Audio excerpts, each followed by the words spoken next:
Capítulo 10. Milagros obrados por Dios mediante Catalina sobre cosas inanimadas. La Suprema Justicia quiere que todas las cosas obedezcan a quienes son perfectamente obedientes a Dios. Catalina obedeció a Dios con perfección. Todas las criaturas fueron en consecuencia obedientes a sus mandatos. En la época en que Catalina vivía en la ciudad de Siena y anteriormente a mi relación con ella, residía allí una joven viuda llamada Alesia, la cual profesaba a la santa un afecto tan grande, que la vida le resultaba desagradable si no disfrutaba de su compañía. Ansiosa por vestir el santo hábito que llevaba Catalina, abandonó su propia casa para ocupar otra al lado de la de su amiga y de esta manera poder verla con mayor frecuencia. De aquí que también Catalina dejase algunas veces el techo paterno para pasar con Alesia algunos días, y a veces semanas y hasta meses enteros. Un año el trigo era escaso. En muchas casas se echó a perder a causa de la humedad y como no había otra cosa mejor, Alesia se vio obligada a comprar de aquel trigo averiado. Al acercarse la cosecha, que se anunciaba abundante, el mercado se abarrotó de trigo de excelente calidad.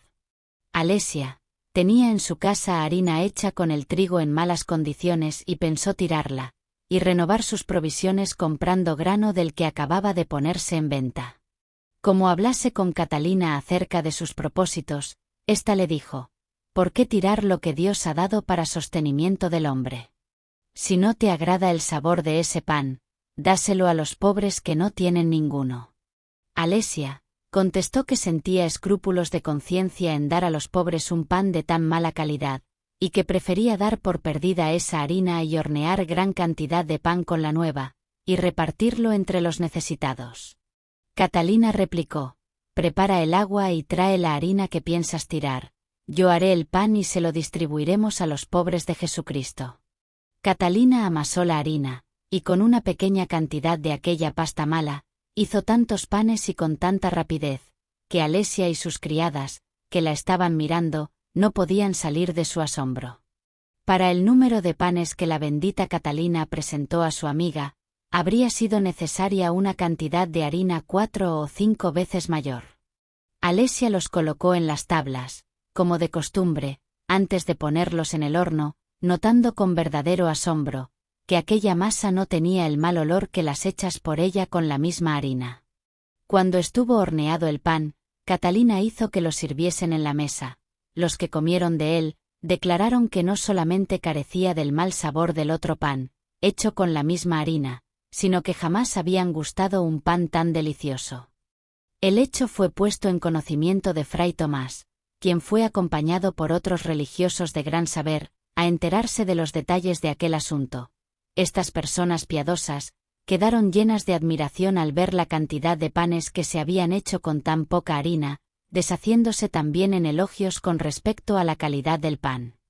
Un tercer prodigio sucedió a los anteriormente mencionados. Los panes fueron distribuidos, abundantemente, tanto a los pobres como a los religiosos. En la casa no se consumía otro pan, y sin embargo siempre había en la despensa. El Señor, por consiguiente, había realizado 3 milagros por intercesión de su sierva.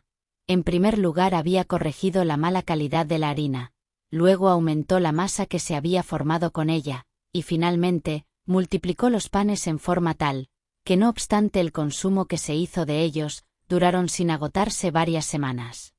Muchas personas piadosas conservan todavía pedazos de este pan milagroso, y algunas lo tienen todavía en su poder, a pesar de haber transcurrido ya 20 años desde que se realizó el milagro.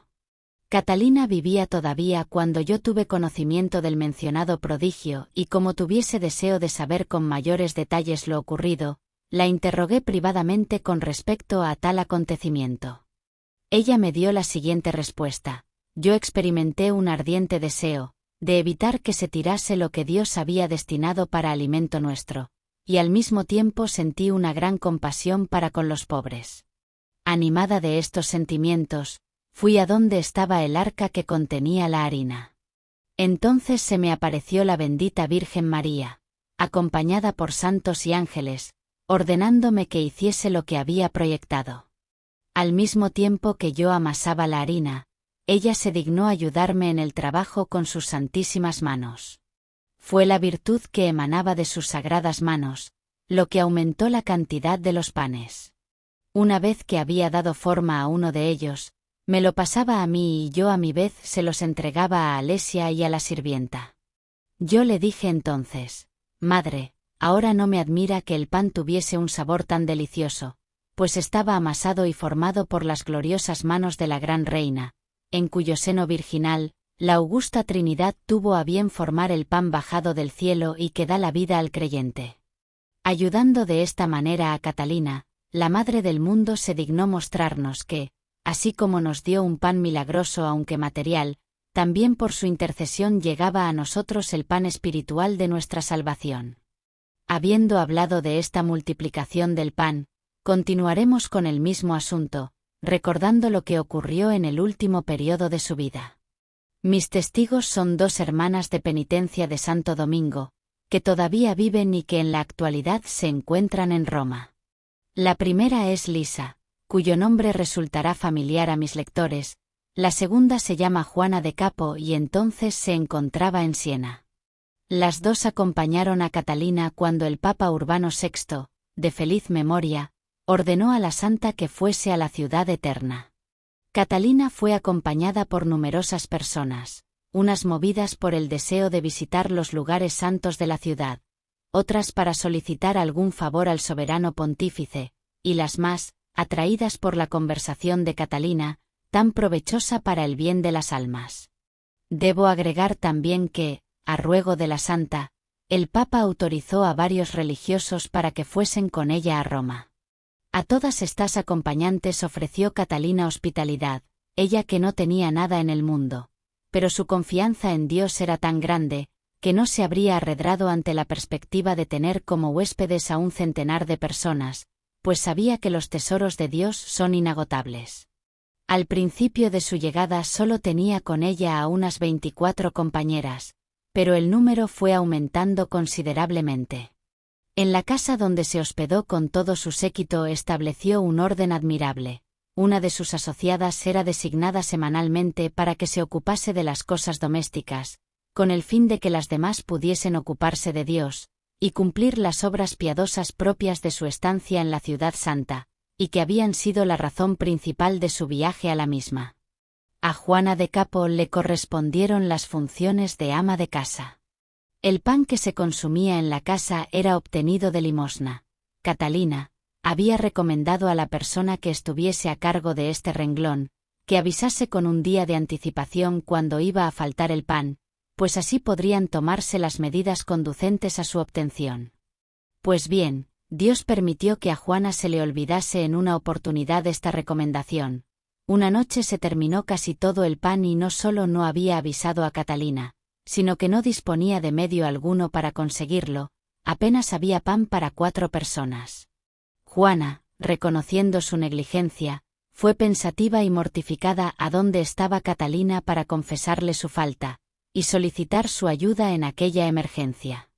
La santa le dijo: «Hermana, que Dios la perdone por habernos colocado en esta situación, a pesar de la orden que le di. Ahora toda la comunidad está hambrienta y como es tan tarde y falta tan poco tiempo para la hora de la cena, ¿dónde podremos conseguir el pan que necesitamos?». Juana se lamentó confesando su falta y diciendo que merecía una penitencia. «Diga a los siervos de Dios que se sienten a la mesa», ordenó Catalina. Y como Juana observase que había tan poco pan, que partiéndolo entre todos ninguno tendría suficiente, la santa repuso: «Dígales que empiecen a comer con lo poco que se les ha servido y esperen a que Dios provea a sus necesidades». Dicho esto se retiró a orar. Juana cumplió sus órdenes y distribuyó entre todos la escasa cantidad de pan que había. Los comensales, debilitados y hambrientos a consecuencia de los continuos ayunos, pensaron que las raciones servidas eran muy escasas y que apenas bastarían para empezar. Pero comenzaron a comer y siguieron comiendo hasta estar satisfechos, porque, a medida que iban consumiendo el pan que había en la mesa, se multiplicaba, de manera que siempre había algo sobre ella, cosa que, en medio de todo, no debe causar sorpresa, pues era obra de aquel que con 5 panes satisfizo en una oportunidad la necesidad de 5.000 personas.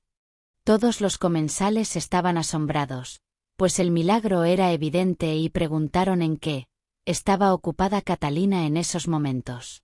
Cuando supieron que estaba orando, las 16 personas presentes estuvieron de acuerdo al decir: su oración nos ha traído el pan del cielo.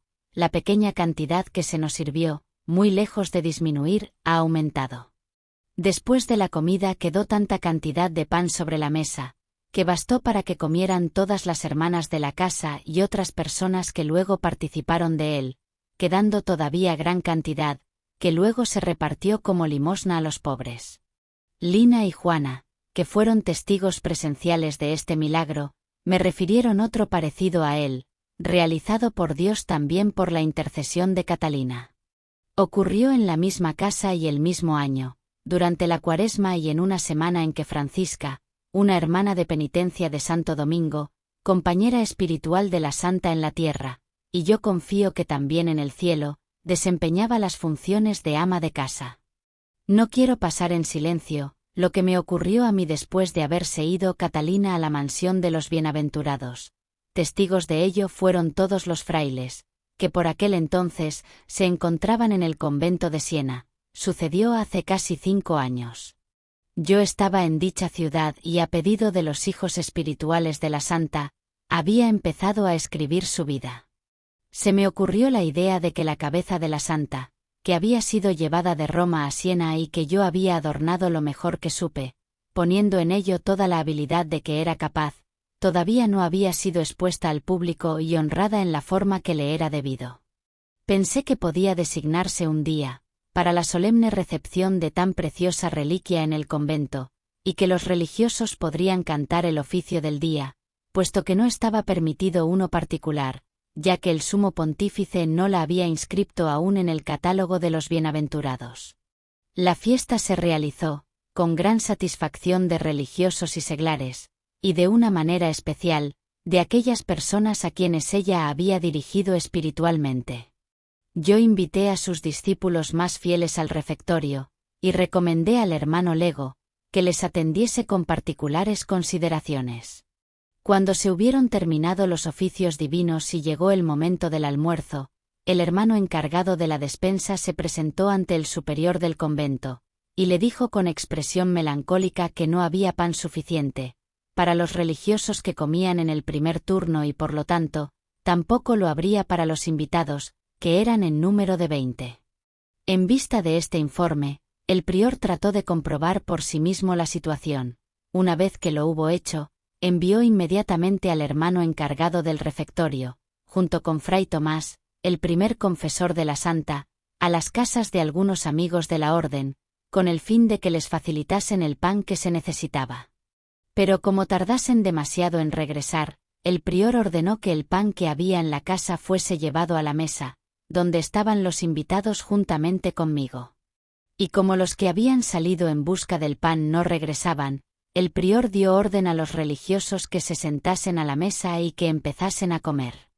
Ahora bien, fuese en la despensa o en la misma mesa o en cualquier otra parte, el caso fue que el pan se multiplicó en tal forma por la intercesión de Catalina, que todo el convento, tanto en el primero como en el segundo turno, hubo pan en abundancia, habiéndose alimentado con él 50 religiosos cuando apenas había para 5.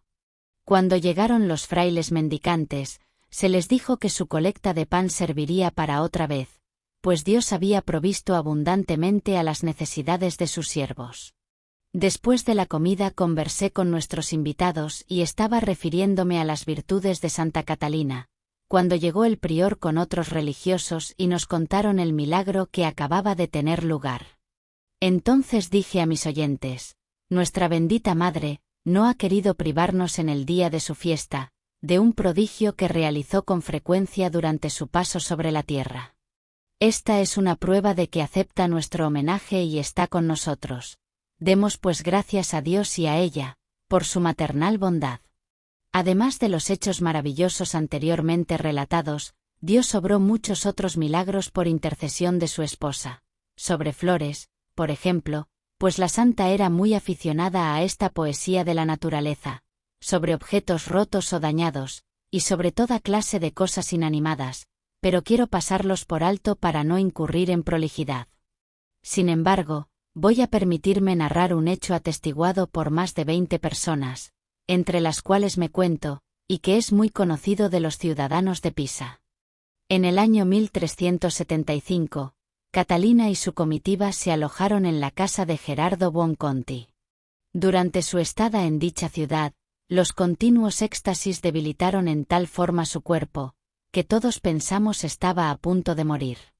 Yo sentía mucho el tener que perderla y durante mucho tiempo estuve pensando en la manera de hacerla revivir. Ella experimentaba verdadero horror hacia la carne, los huevos y el vino y con más razón, pensé, se negaría a tomar cualquier clase de cordiales. Viendo que por este lado nada adelantaría, le pedí que me permitiese poner un poco de azúcar en el agua fría que estaba bebiendo, a lo que ella me contestó: «¿Quiere usted extinguir en mí los pocos restos de vigor que me quedan? Cualquier cosa dulce es un veneno para mí». Gerardo y yo tratamos de encontrar algún remedio contra la extrema debilidad de Catalina. Recordaba haber visto en casos parecidos frotar las muñecas y las sienes del enfermo con vino de Vernacella, y conseguir de esta manera un sensible alivio. Propuse a Gerardo intentar la administración de este remedio externo, ya que interiormente se negaba a tomarlo. Me informó él, que un vecino suyo tenía un casco de esta clase de vino, y que no habría dificultad alguna en conseguir una pequeña cantidad de él. La persona enviada con esta comisión describió los desvanecimientos que sufría Catalina a causa de su extrema debilidad, y en nombre de Gerardo pidió una botella del vino en cuestión, a lo que el vecino, cuyo nombre he olvidado, contestó: «Amigo, con mucho gusto le daría a Gerardo el casco entero, pero hace ya 2 meses que está completamente vacío. Lo siento mucho y para que vea que no le miento, venga a verlo». Condujo al visitante a la bodega y éste pudo apreciar exteriormente que el casco estaba vacío. Sin embargo, el dueño, para darle una seguridad mayor, introdujo dentro del mismo la vasija de que se servía para extraer el vino de las cubas. ¿Cuál no sería su asombro cuando apareció el recipiente lleno de vino de Vernacella, en tanta abundancia que rebosó hasta derramarse en el suelo? El dueño de casa, estupefacto, llamó a las personas de la casa, y les preguntó si habían echado vino en el casco. Todos declararon que hacía ya 3 meses por lo menos que estaba vacío, y que a ninguno se le había ocurrido echar vino en él. La noticia se desparramó por la vecindad, y todos acudieron a ver el milagro. El que había ido en busca del vino llenó una botella, y corrió a comunicarnos lo que ocurría. Los numerosos hijos espirituales de Catalina se regocijaron en el Señor, y dieron gracias por este milagro al esposo de las vírgenes. Habiéndose restablecido la salud de Catalina, ésta fue a visitar al nuncio apostólico que acababa de llegar a Pisa. La ciudad entera estaba alborotada. Los habitantes de la misma salieron a la calle para ir al encuentro de la santa. «Miren», decían, «ella no bebe vino y ha llenado una cuba con vino milagroso». En cuanto Catalina se dio cuenta de esta conmoción popular, vertió lágrimas y elevó sus oraciones al Señor, quejándose a él, de esta manera: «Señor, ¿por qué afliges el corazón de tu humilde servidora haciéndola objeto de las miradas de todo el mundo? Todos tus siervos pueden vivir en paz entre la gente menos yo, quien solicitó de tu bondad ese vino. Durante muchos años me he estado privando del vino por inspiración tuya, y aquí que el vino está cubriéndome de ridículo. En nombre de tus misericordias, te conjuro para que seques tan pronto como sea posible ese vino, de manera que cese la excitación de la gente provocada por ese motivo». Parecería como si Dios fuese incapaz de negarse al pedido de su sierva, formulado de una manera tan humilde y fervorosa, y realizó un segundo milagro, que en mi concepto fue más grande que el primero. El casco de madera estaba lleno hasta rebosar de vino superior, y a pesar de que todos los vecinos acudían a la bodega donde se realizara el prodigio, para llenar por devoción todo género de vasijas, la cantidad no disminuía. Pero repentinamente, el vino se convirtió en una especie de sedimento espeso, y lo que momentos antes fuera un licor de primera calidad, de exquisito aroma y gusto delicioso, se convirtió en algo repugnante al paladar, y completamente inepto para ser bebido. Por consiguiente, el dueño de la bodega y los que habían acudido para llevarse el vino, se vieron obligados a guardar silencio acerca del milagro, avergonzados, pues ninguno quería contar un hecho que había terminado de una manera tan desagradable.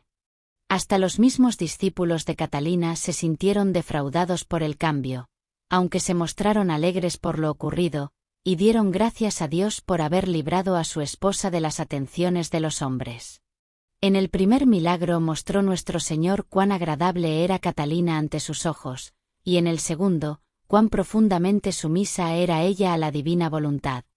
En el primero se pusieron de manifiesto las gracias que le había otorgado el Señor, y en el segundo la sabiduría de la santa, porque donde reina la humildad, vive también la sabiduría. Por esta razón San Gregorio, en el libro primero de sus diálogos, afirma que la sabiduría está por encima de los prodigios y los milagros. Está claro que la virtud de la humildad, sin la cual no puede existir la prudencia, fue la causa del segundo milagro y lo hizo más admirable que el primero.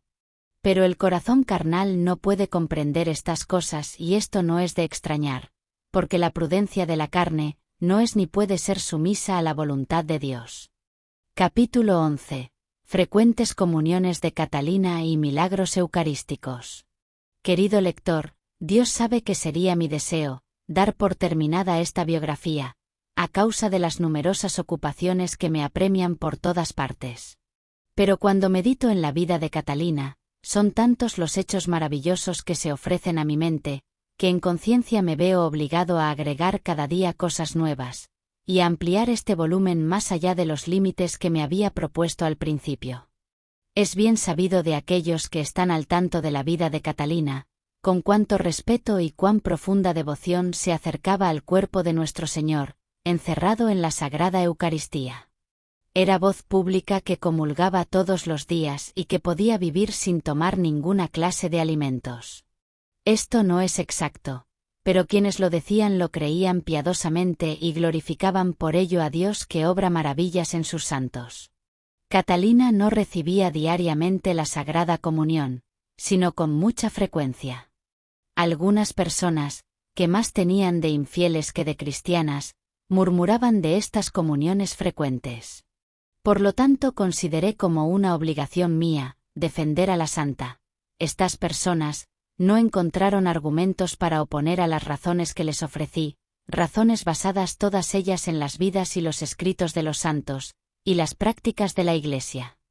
Está probado en la obra de San Dionisio, acerca de la jerarquía eclesiástica, que en la primitiva Iglesia los fieles, de uno y otro sexo, recibían diariamente el santo sacramento de altar. Este parece ser el significado de las palabras de San Lucas, cuando en los Hechos de los Apóstoles, habla de partir el pan.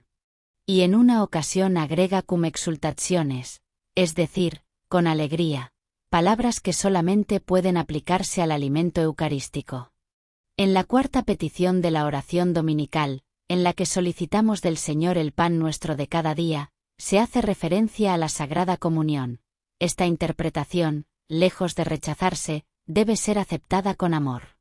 Nuestra Santa Madre la Iglesia tiene en el canon de la misa una oración para aquellos que comulgan juntamente con el sacerdote, oración que dice no sin motivo: Supplices te rogamus, omnipotens Deus, jubeac perferri, per manus sancti Anieli.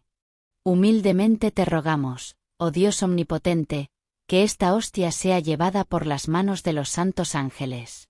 Y la oración prosigue, de manera que por esta participación en el altar, podamos recibir el cuerpo y la sangre de tu divino Hijo. De aquí que todos los santos padres enseñen que los fieles que no tienen conciencia de pecado mortal y sienten devoción, no solamente pueden, sino que tienen derecho a acercarse a la divina mesa, con provecho para su salvación. ¿Quién, por consiguiente, se atreverá a prohibir a una persona de vida santa e irreprochable estos medios de hacer rápidos progresos en el camino de la perfección?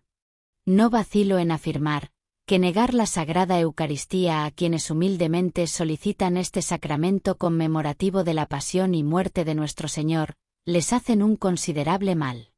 A pesar de todo lo que acabo de decir, todavía hay quienes insisten en afirmar que no debe permitirse a los fieles, cualquiera sea su tendencia a la perfección, recibir este sacramento más que una vez por año. En apoyo de sus ridículas opiniones, algunos de estos espíritus orgullosos, que carecen de devoción y del conocimiento de las Santas Escrituras, citan un pasaje de San Agustín, en el que este santo dice, que ni critica ni alaba a los que comulgan diariamente. Este gran doctor de la Iglesia quiso decir, que la comunión diaria es buena, pero que a veces puede resultar peligrosa. Somete su opinión al juicio de Dios y se abstiene de dar una solución definitiva a la cuestión. Y si aquel genio espléndido, aquel príncipe entre los doctores, es tan reservado, no acierto a comprender cómo quienes le comentan, pueden resolver ese punto con tanta seguridad. Recuerdo la respuesta que dio en cierta ocasión Catalina, a un obispo que aducía la autoridad de San Agustín contra la comunión frecuente.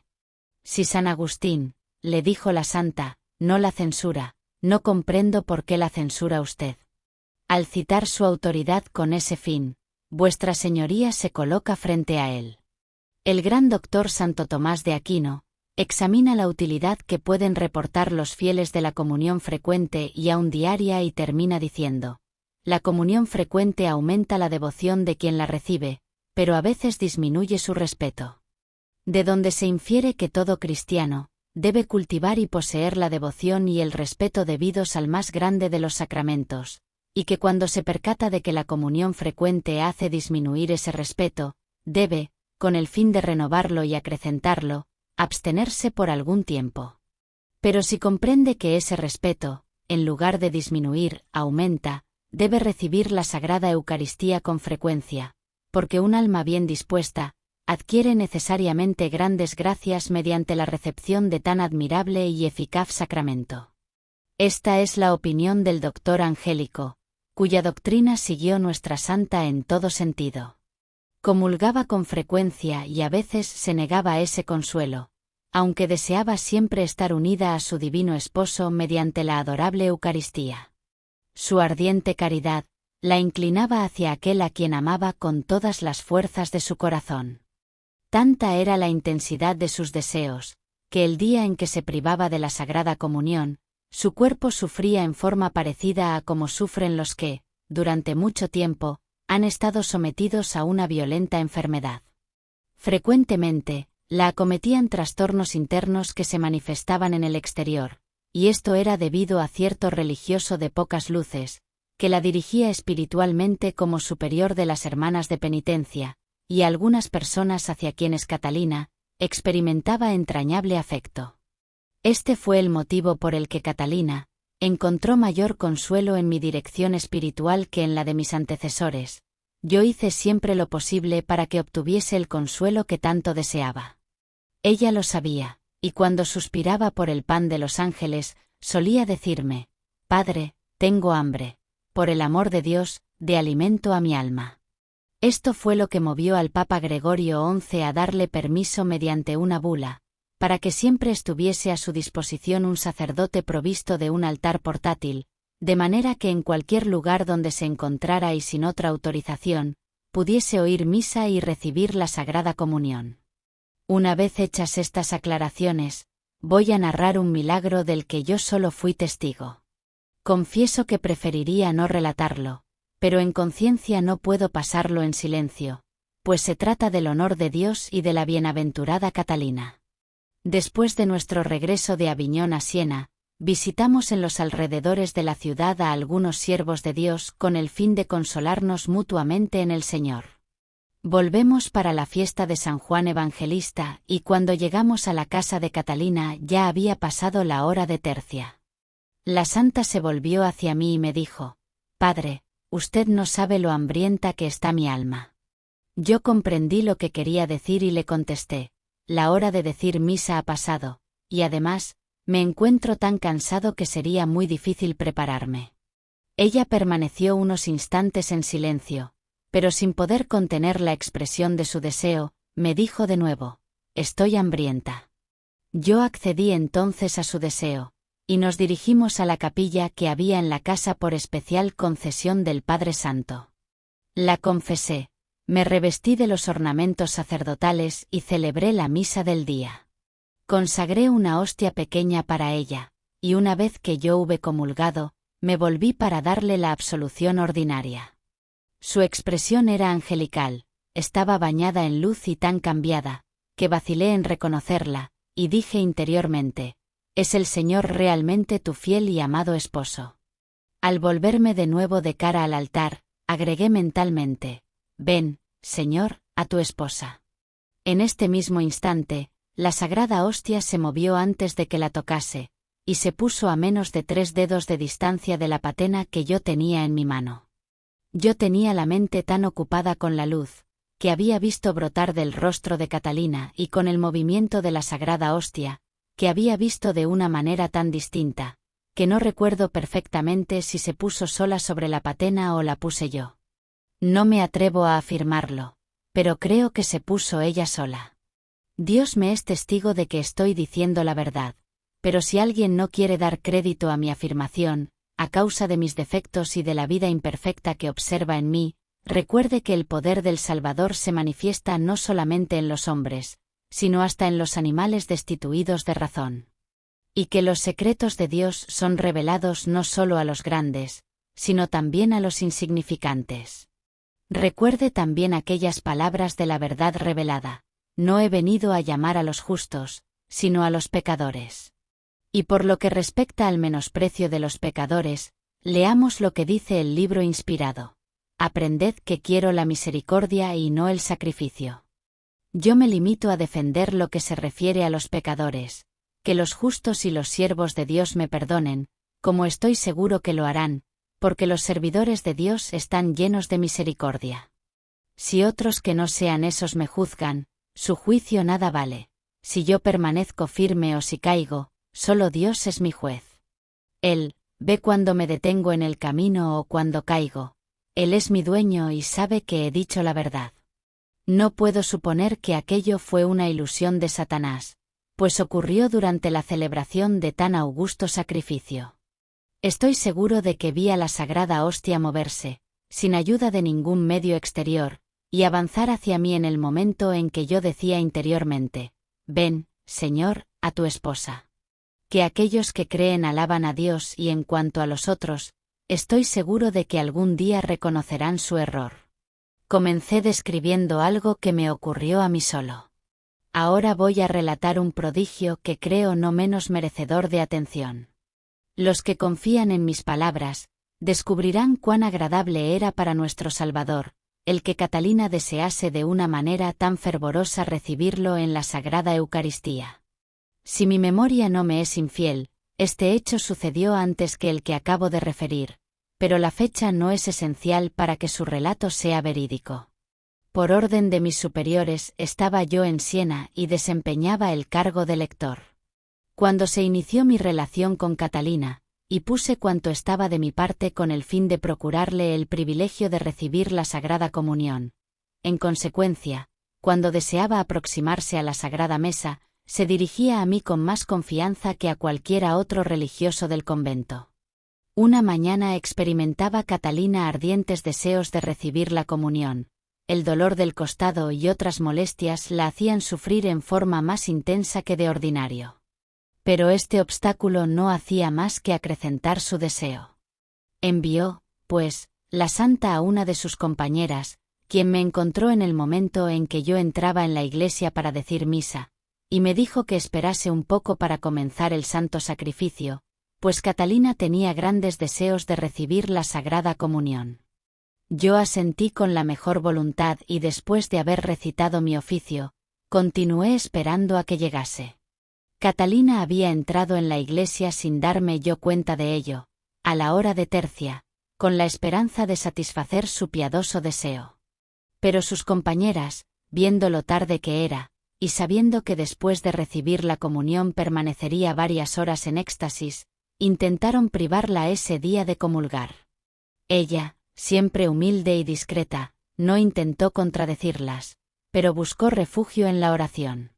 Se arrodilló al lado de un banco situado en el extremo de la iglesia y pidió a su divino esposo que, puesto que los hombres no le daban satisfacción, se dignase él dar cumplimiento a los santos deseos, que se había dignado despertar en su corazón. Y Dios, que jamás desoye los deseos de sus servidores, escuchó su pedido de una manera maravillosa. Yo ignoraba lo que ocurría, y creía que Catalina estaba todavía en su casa, cuando, una vez que se había resuelto que la santa no comulgase aquel día, se me acercó una de sus compañeras diciéndome de su parte que dijese la misa donde me pareciese, puesto que no recibiría la Sagrada Comunión. Yo me fui sin tardanza a la sacristía para revestirme, y dije misa en un altar dedicado a San Pablo, situado en el extremo superior de la iglesia. Por consiguiente, Catalina estaba separada de mí por toda la longitud del edificio, y yo ignoraba por completo su presencia allí.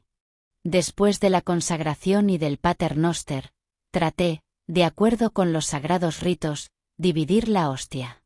En la primera fracción, la hostia, en vez de dividirse en dos partes, se partió en tres, dos más grandes y la tercera pequeña, que me pareció tan larga como un haba corriente, aunque no tan ancha. Mientras yo estaba mirando atentamente a esta partícula, me pareció que caía sobre el corporal por el costado del cáliz, sobre el cual hice la fracción.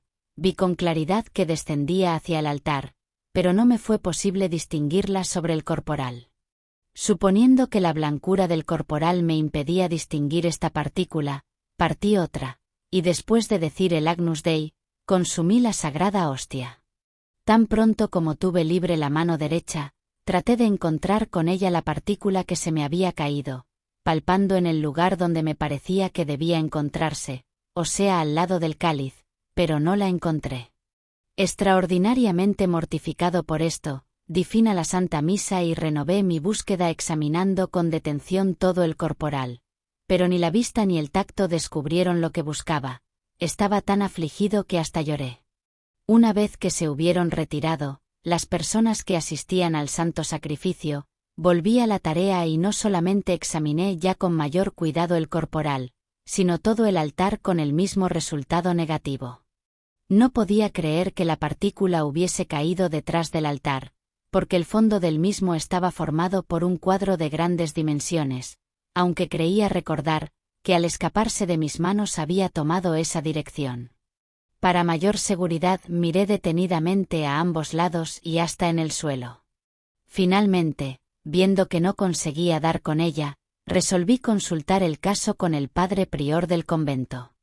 Cubrí todo el altar con unos lienzos, y recomendé al sacristán que no permitiese que nadie se acercase a él, hasta que volviese.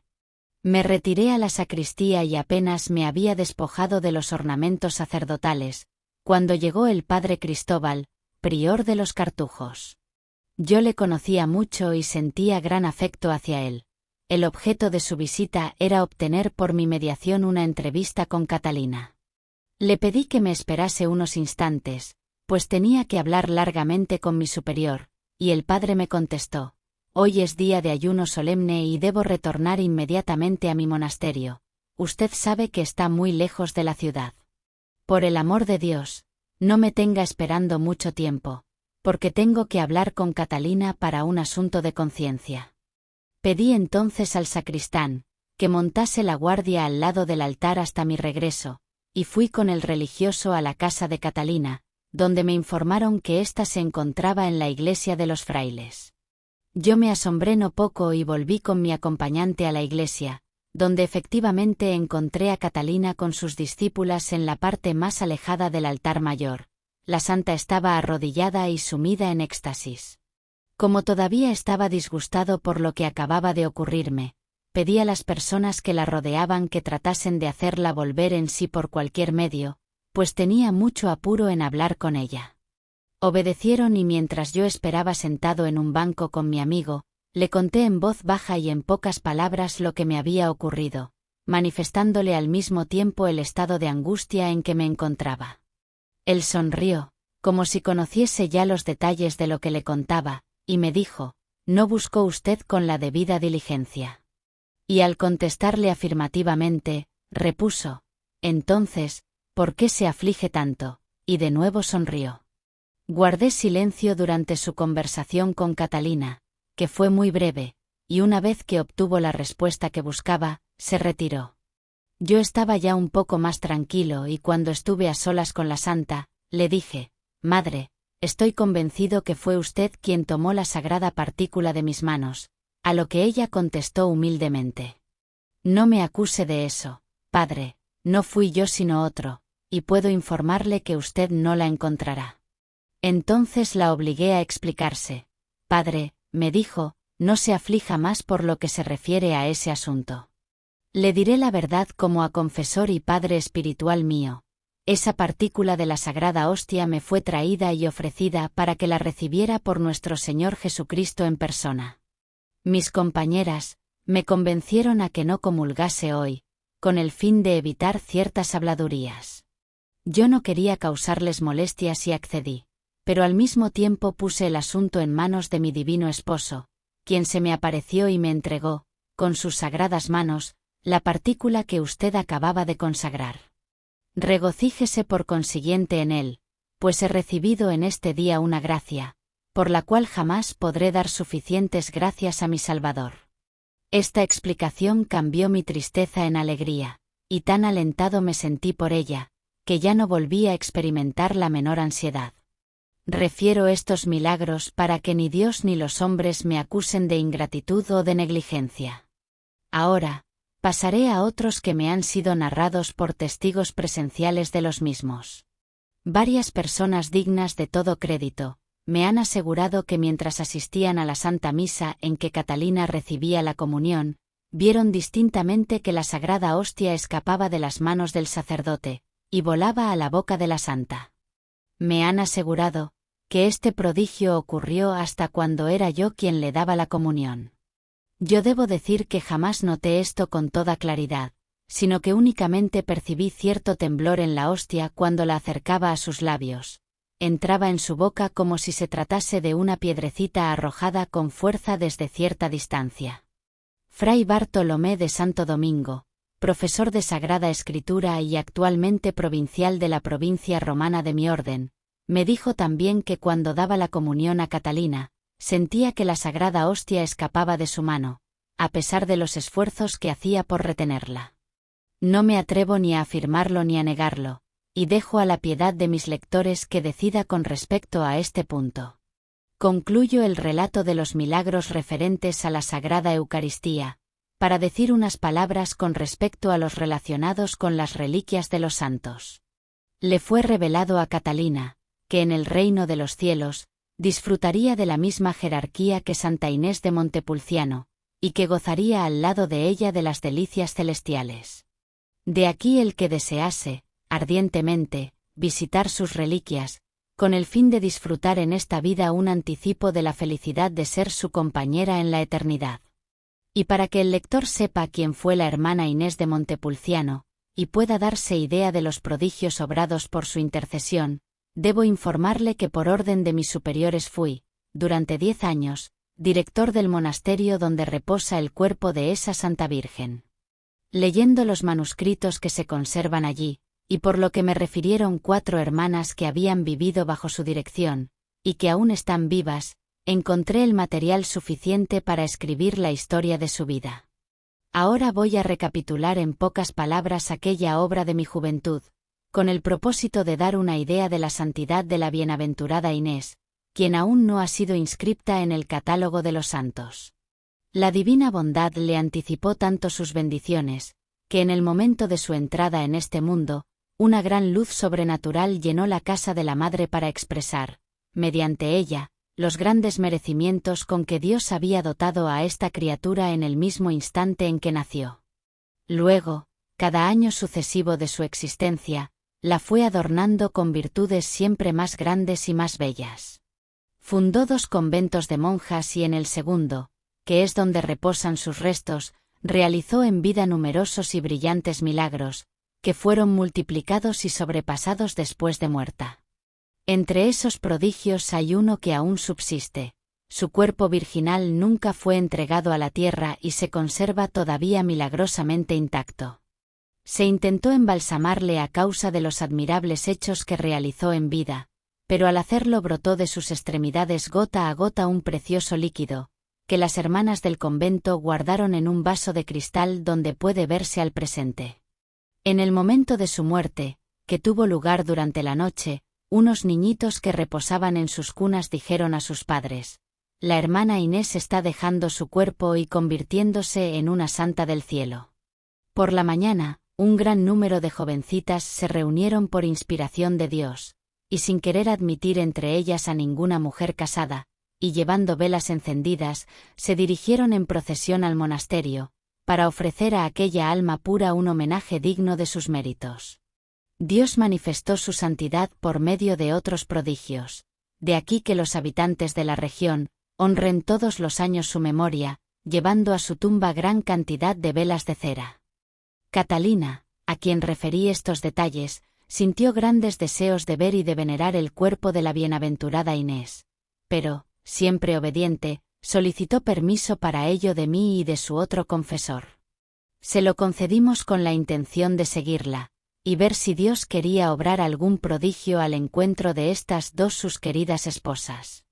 Llegamos detrás de Catalina, penetró ésta en el claustro, y se acercó al cuerpo de la bienaventurada Inés, acompañada por casi todas las monjas del convento y las hermanas de penitencia de Santo Domingo. Se arrodilló a los pies de la santa e hizo ademán de ir a besárselos, pero el santo cuerpo que ella quería honrar, levantó, en presencia de numerosa comitiva, un pie, en señal de que rehusaba el homenaje. Al ver esto, Catalina, muy emocionada, se prosternó profundamente y volvió el pie a su posición anterior. Y ahora llamo la atención de mis lectores para la siguiente observación. No fue sin causa particular el que la bienaventurada Inés levantase únicamente un pie.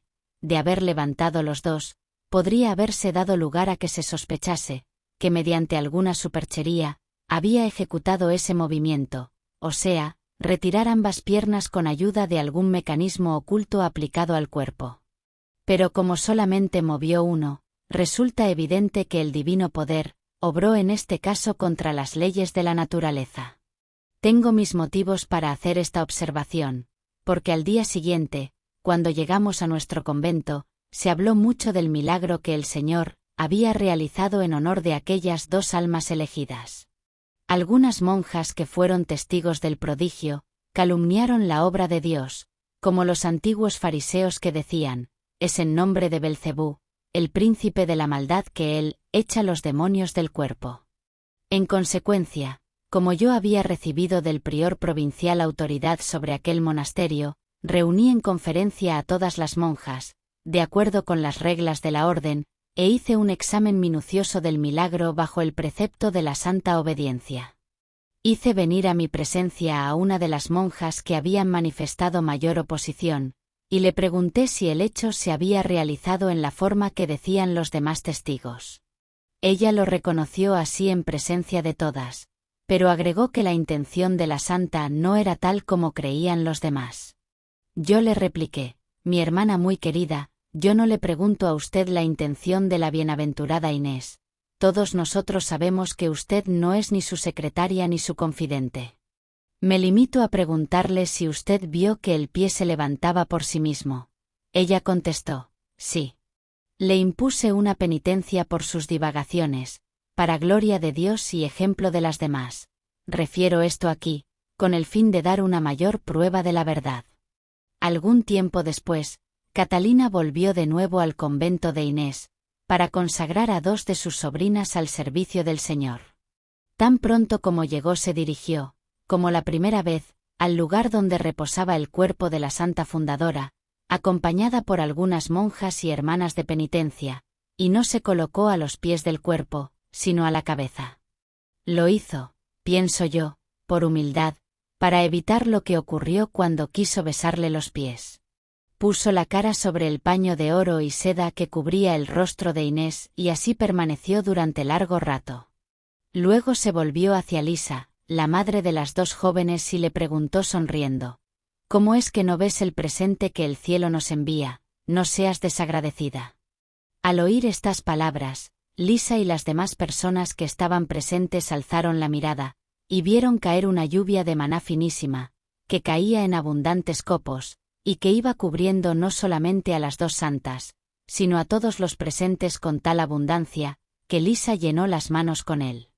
Para comprender este milagro, conviene saber que se repitió con frecuencia durante la vida de Catalina, especialmente cuando estaba en oración, tanto que las vírgenes a quienes ella dirigía, no sospechando la existencia del prodigio y viendo que su manto estaba siempre blanco, intentaban sacudirlo, cosa que ella trataba de impedir para ocultar el favor celestial.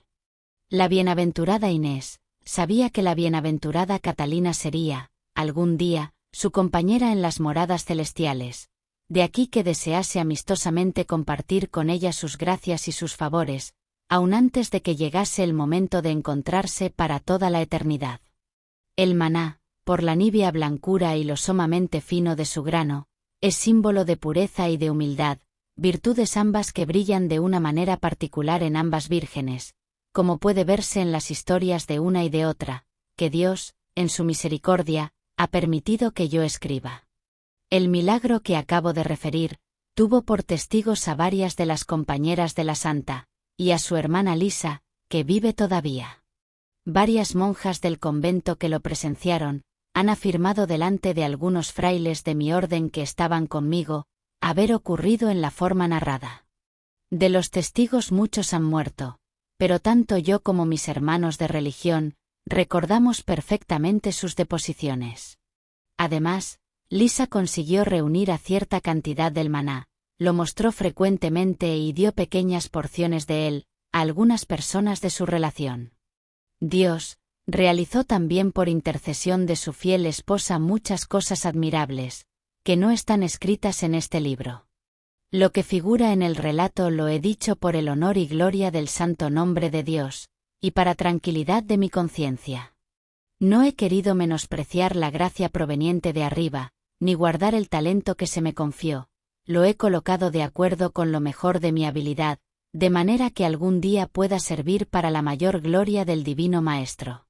Aquí doy fin a la segunda parte de esta biografía. La tercera contendrá lo referente a la santa muerte de Catalina, juntamente con los milagros que la precedieron y que siguieron a la misma.